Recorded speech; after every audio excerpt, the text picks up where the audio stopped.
nanone kandi reka tubahe ikaze mu gitondo cyiza, twishimiye kongera kubana namwe muri iki gitondo. Ejo rero ku itariki ya 8 ubwo amatora agikomeje muri leta ya Mississippi, nk'uko twagumye tubitangaza nyuma y'ako hatowe perezida wa General Conference, amadiviziyo nayo ejo ku munsi w'ejo ku itariki ya 8 yabashije kubona umuyobozi wa diviziyo ya Afurika y'Iburasirazuba Pasaruguri, Dr. Pasaruguri Brasius yongeye kugaruka muri aka gace.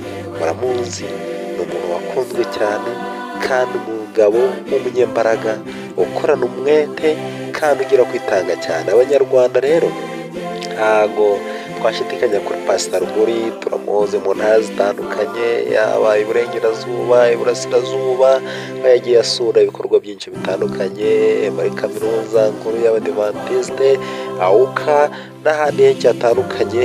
Uyu Pasaruguri akaba yongeye kugaruka muri diviziyo, akaba yongeye gutorerwa kuba umuyobozi wa diviziyo y'Afurika y'Iburasirazuba.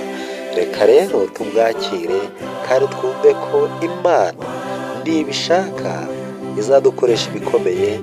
Turi kumwe na Pasaruguri, buri wese akabigiramo uruhare kandi buri wese akabigira ibye, nk'uko mu ntero wakunze kubivuga. Turibuka amateraniro menshi yagiye ateranye mu Rwanda, yagiye agaruka kuri icyo kintu cyo kuba turi umwe kandi twese icyo dukorera akaba ari ijuru.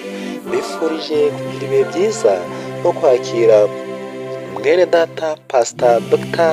Brasius Ruguri, kumwakira mu nshingano nshya yongeye gutorerwa zo kugira ngo tubere umuyobozi muri iyi diviziyo. Imana igumye ibane nawe.